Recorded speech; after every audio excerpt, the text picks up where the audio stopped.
Hello, explorers, and welcome to Reach the World. For 25 years, Reach the World has inspired youth to become curious, confident, and compassionate global citizens, all through virtual exchange. My name is Tim, and I'm so glad you're joining us for today's live stream event.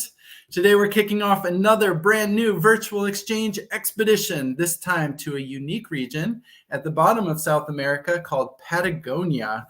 And our Explorer Guide is Fulbright U.S. student program researcher Erin Wheeler, who is a linguistic anthropologist. I'm saying that very slow. It's a long word.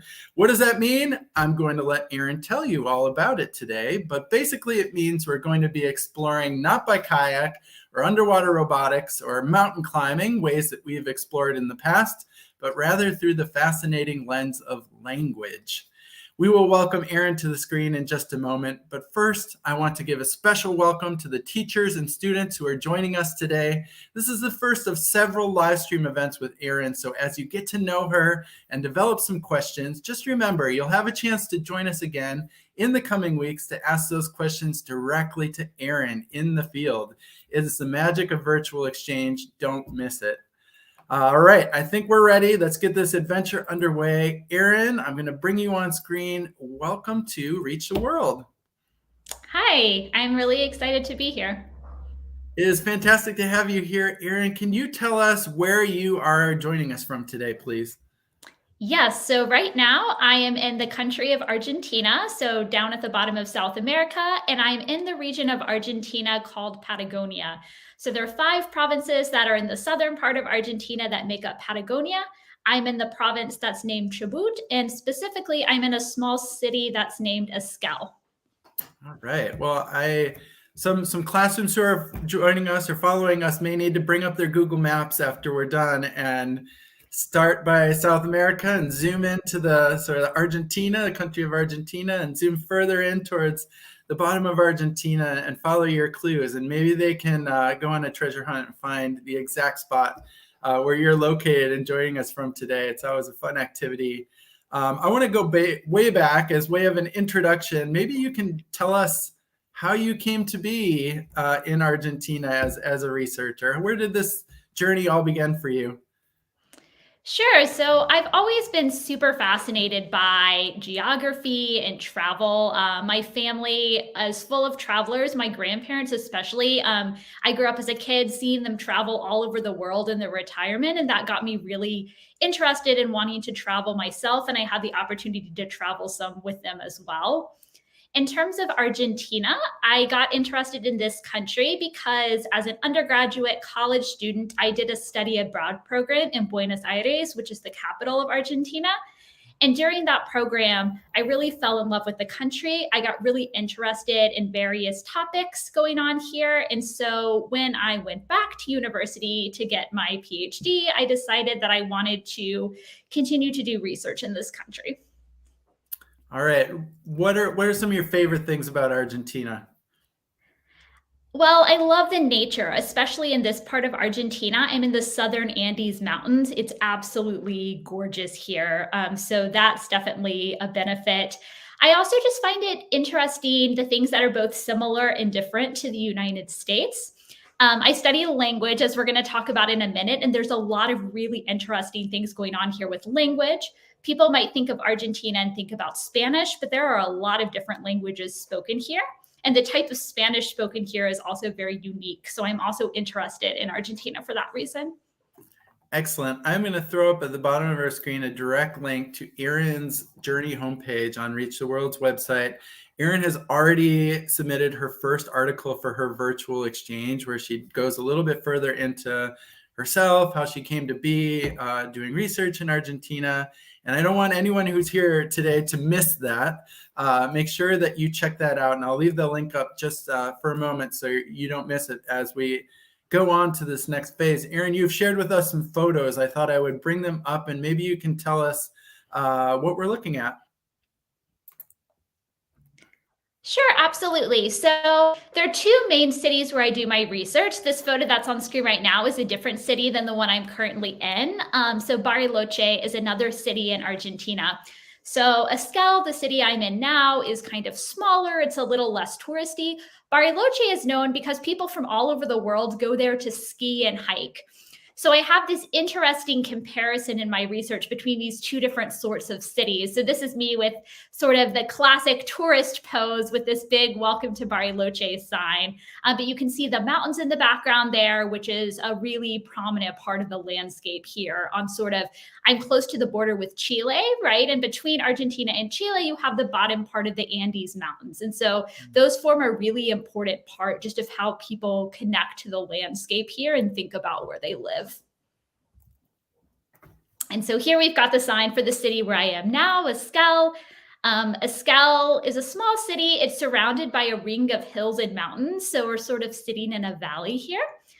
And like I said, both of these cities, southern Argentina, lots of mountains, a really lovely area, and an area that sort of feels a bit like you're in the middle of nowhere. Everything in Argentina, which is a really huge country, it's one of the biggest countries in the world, is very spread out.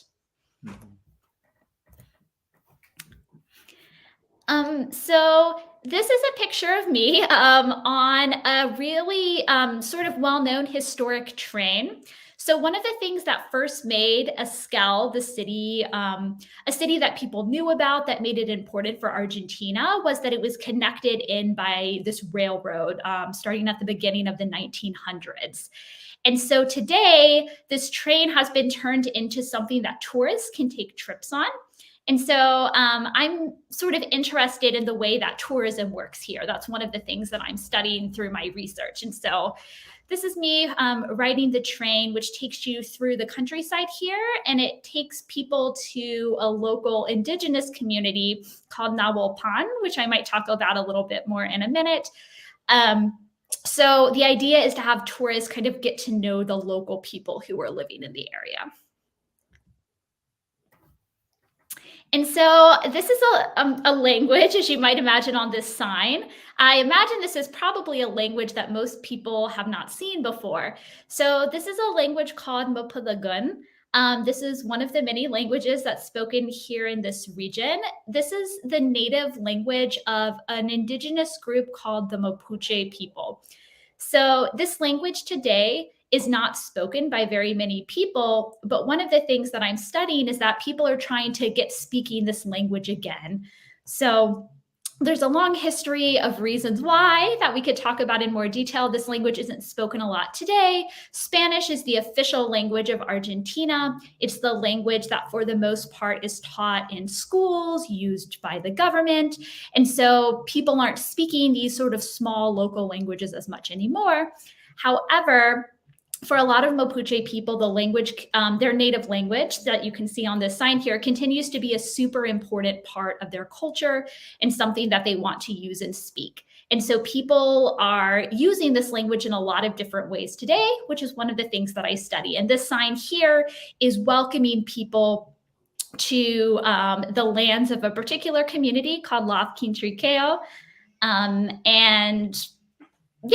So this was a community that I visited a few weeks ago to do some research. Erin, if we were going to speak what this sign says out loud, how would we say this? Okay, so the first word here is come. Second word akui, kompaimun, kompuwenoi, lovkin trikeo. So that is how you would say it out loud. Beautiful language. So this is a picture from the same indigenous group, from the Mapuche people, but a different community. And so these are musical instruments here. So one of the things that I'm really interested in is the connection between how people are using this language and how people are using it through music. So you can see here at the top of this picture, there's a thing that has the bells on it.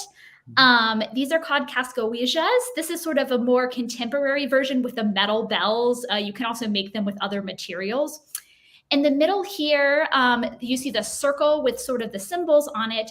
This is a kultrun. It's a drum that has really important spiritual role within Mapuche communities. And then on the bottom here, you have this sort of horn here that has the the coil, and then the part that you blow the air into, which is called a ñolquín. So these are three traditional musical instruments that are used by Mapuche communities. Can you give us just a little hint about how music and language could be connected? It might not be like super apparent to people who enjoy music and obviously speak in whatever language that they speak in, but how would those two be connected? Sure, definitely. So, one, maybe the most obvious way they're connected is through lyrics. So, there's a lot of especially young people who are learning the Mapudungun language, which is the language we saw on the sign a minute ago. And one of the ways that they're trying to learn the language is through writing song lyrics in this language. So, for example, there may be a song where someone's singing lyrics in the language, and then somebody else is playing the drum or playing one of these instruments, as well as instruments that you all might be more familiar with, like the guitar or the piano, things like this. They're also connected in the sense of people see both of these things as ways um, to practice culture, a way to connect with their Mapuche indigenous heritage.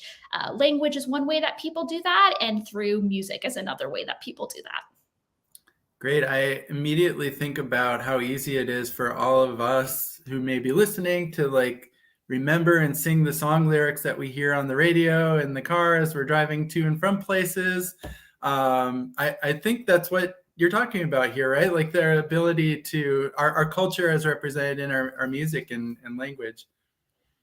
Definitely. And if you think about learning a language, that can be scary, right? When I first started learning Mhm. Spanish, I felt silly whenever I spoke it. I was scared to speak it with people who could speak the language because I felt like I was doing it all wrong. But music is a good way to make people feel comfortable, right? If people like learn song lyrics, it seems more fun. There's not maybe as much pressure as if you're trying to speak the language in a really formal, official way. So Mhm. it works as a really good way to get people comfortable with using the language. And then maybe they feel more comfortable also using it when they speak or in school or something like that. All right, great. So you can see another example of the language written up on these signs here on the wall. So the top cards there are written in Mapudungun. The ones below it are written in Spanish. The Spanish says defendemos nuestro territorio, which is like we protect, we defend our lands, right? So a big issue right now for Mapuche indigenous communities in Argentina is this idea of reclaiming the traditional lands where these people are from. So you can think about similar things taking place with Native American groups in the United States who are trying to get back access to lands that they lost control of. You can see here this flag. This is the flag of the Mapuche people. That circle in the middle that you see, so you'll notice it's the same. It's an image of that drum that we looked at in the previous picture. So that drum has sort of become an icon, a representation of Mapuche people. So whenever you see that symbol, you know that there's something going on that's related to the Mapuche. Great. This may be a great picture to have up as we explore exactly what a linguistic anthropologist is. It's kind of an interesting combination of two different concepts. Can you define what a linguistic anthropologist is and how the two parts of that title work together? Definitely. So I'll start with anthropology because I am in an anthropology department in the United States.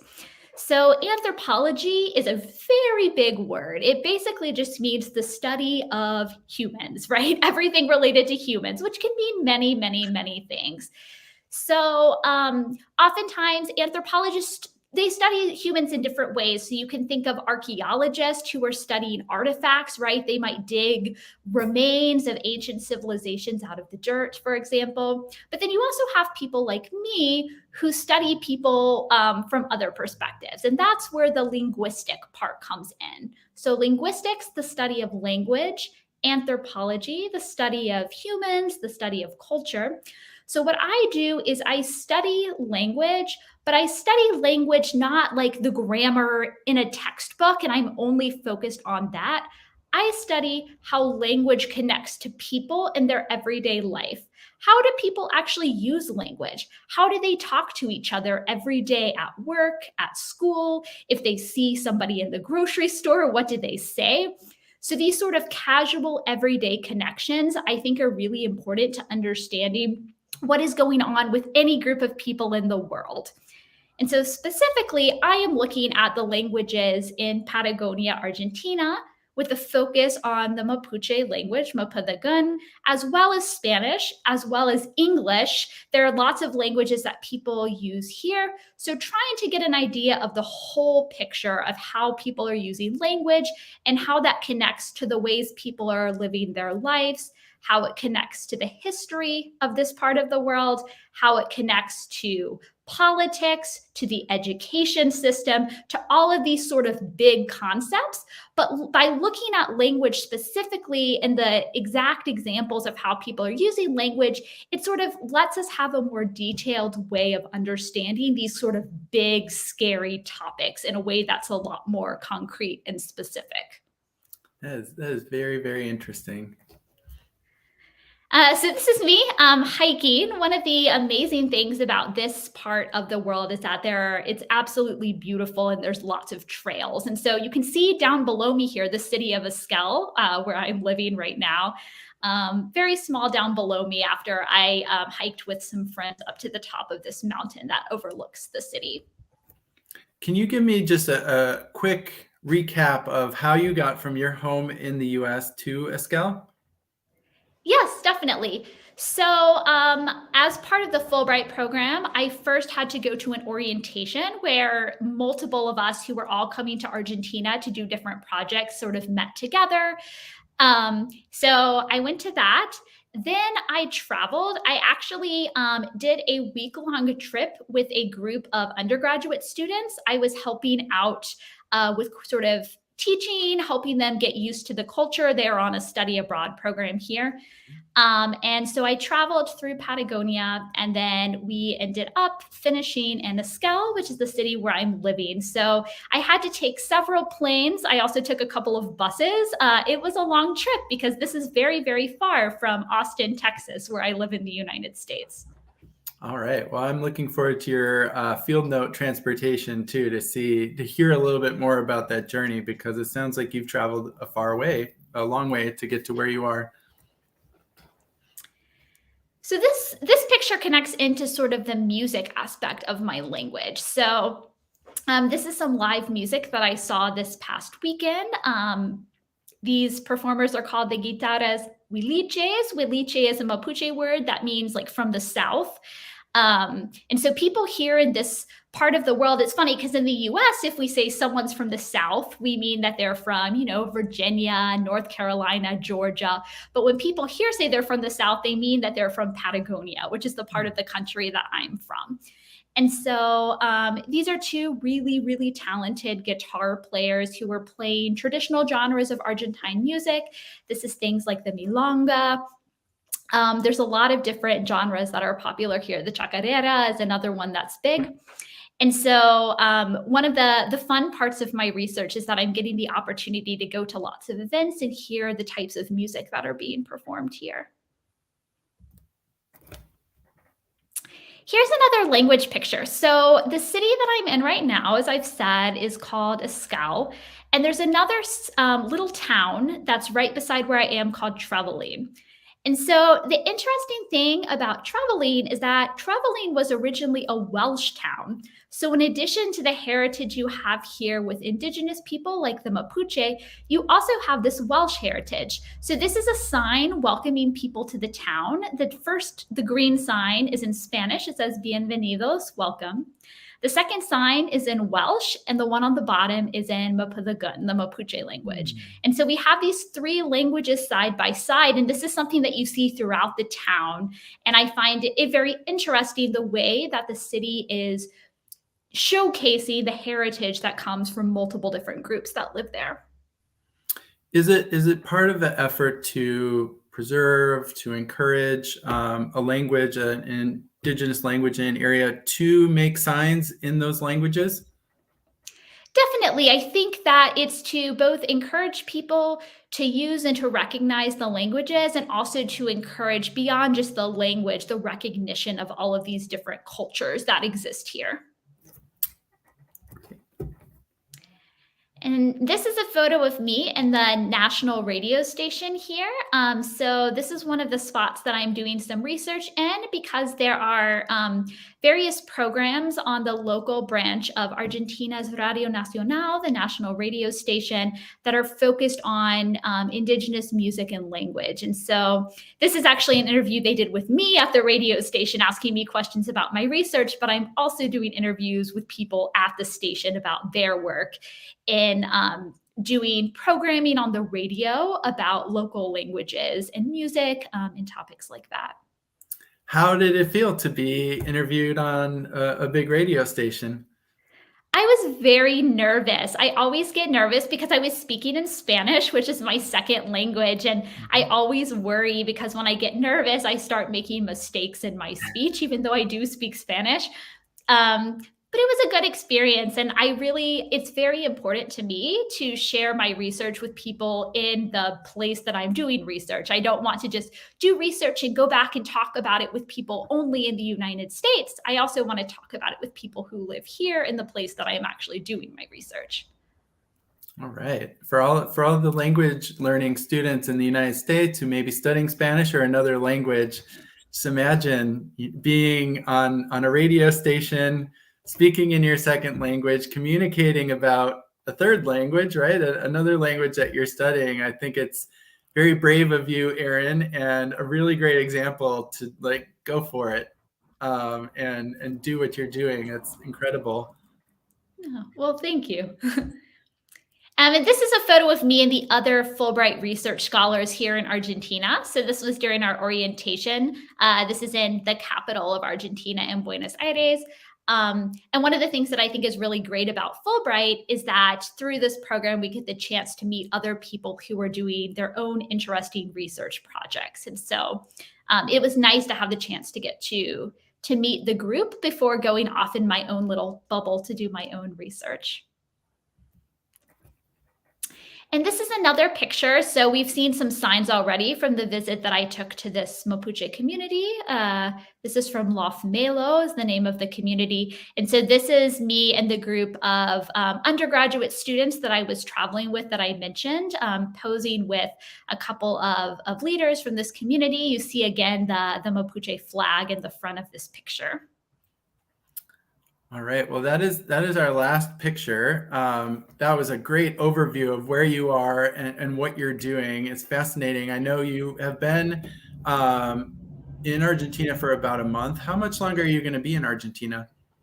So I will be here through the end of the year until the middle of December.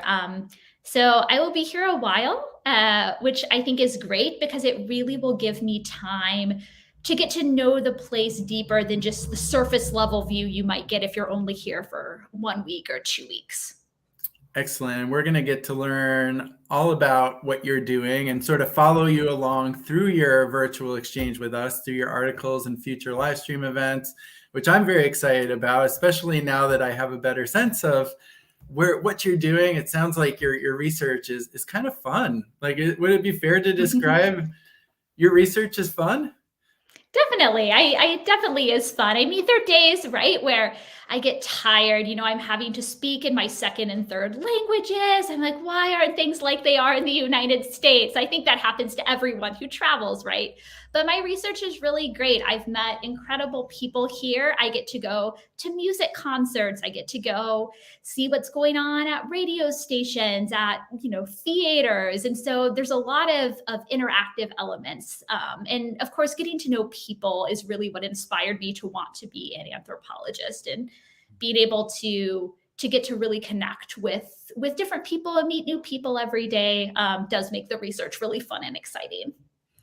After a long day of thinking in your second language and really putting your passion into your research, what do you do to relax, to unwind and enjoy where you are? I mean, not that you're not enjoying it during the day, but what do you do when you just need a break? So I am very into both running and hiking. So I spend a lot of time out on the trails here. I'm actually currently training for a marathon. That's going to be in a few weeks. But really spending time outside. And that's one of the benefits of where I am too, because there's just so much beautiful nature here. So I feel lucky that I have that as a way to unwind after a long day. Excellent. And just for our students who are watching, I was telling you before we came on today that there are like little green buds coming up in my front yard here in Chicago because it's spring in the northern hemisphere. And you are, of course, in the southern hemisphere. Can you describe what all of that beautiful nature around you looks like right now? Yes. So, as you said, we have opposite seasons in the southern hemisphere. So, you all are experiencing spring, but I am experiencing fall. So, there are really beautiful leaves everywhere, oranges and yellows and reds, everything's starting to change color. It's starting to get a bit colder outside. But it's really lovely. Fall is my favorite season, so it's nice that I'm getting to experience the fall here right now. Excellent. Well, we have a couple more minutes to go. I just want to preview where we're going with this virtual exchange. We're going to talk a lot more about your research. We're going to talk a lot more about your everyday life in Argentina. What are you most looking forward to in the coming months? I'm really looking forward to. So, in a couple of weeks, I'm traveling to a big music festival that's taking place here with a friend. I'm going to be doing some research on the music, the performances that are taking place there. It's a music festival that's focused a lot on Mapuche music specifically, as well as some other genres in Argentina. So that's the thing that comes to mind immediately. But I'm excited to just keep connecting with people. The longer I'm here, the more time I have to sort of grow relationships. And so I think those are the things that I'm looking forward to the most. How do for a student who's watching who finds it hard to like meet new people or to go out Mm. and, learn from people that you're very interested in or just, make connections in a new community, how do you go about meeting new people and forming relationships? It's really tricky. And so it might be hard to imagine now, but when I was a kid, even when I was a teenager, I was very, very shy. And I could never imagine myself being like I am now, where I could just go up and start talking to someone. I think what really changed that was actually traveling. And so I started small, right? I didn't decide I was going to go to a country for a year to do research like I am now. But especially I traveled a lot alone, and when you're traveling alone, you kind of have to talk to other people if you don't want to be lonely all the time. So I've gotten really good at sort of, even if I feel a little afraid, just telling myself, okay, go talk to this person. It's fine. If it doesn't work out, you don't have to talk to them again. And so I found that when you are willing to talk to people around you, it oftentimes results in you learning really interesting things and even forming friendships with people. So I think that seeing how rewarding it can be then has helped me to now be more confident every time I have to be in a situation where I'm meeting new people, talking to new people. All right. One final question from me before we wrap up for today. Reach the World students have met other researchers doing different kinds of work around the world, and we've seen researchers who are measuring things, who are recording, collecting data in a variety of ways. When you talk about doing research on this topic, what are you collecting? What does that look like? What is your, are you measuring something? Are you, or collecting stories, or what does your research look like? So that's a great question. And sorry, I didn't bring this up before. So the main methods that I'm using for my research first is participant observation. So what that means is that I am essentially spending time hanging out with people and not just observing what's going on here, but actually participating in it. So what that might look like is, for example, if I am working with some musicians to study their music, I might actually play instruments alongside them in addition to just sort of watching what they're doing. The other main method that I use is interviews. So I am talking to people about their experiences. I'm asking them specific questions about language, especially that I'm interested in. And I'm collecting things like song lyrics from people's songs so that I can then sort of analyze those in detail. I'm also doing a little bit of archival research, which is where you go to maybe a library or a museum and you're looking at historical materials about what things are like in a particular place. So I'm looking at information about music, about languages that was written way back in the past, and sort of to look how it connects to things that are going on right now. So those are some of the main methods that I'm using.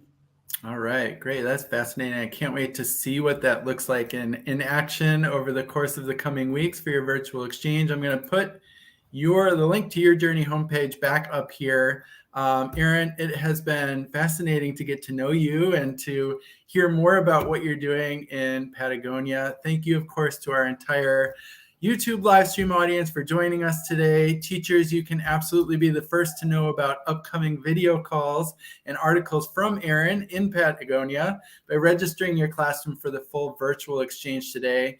We're going to be hearing from Erin again very soon, as I've stated before. And until then, though, it's time to let her go, get back to her work, and we'll be reconnecting with you again soon. Erin, thank you so much for your time today. Thanks so much. It was lovely to get to talk.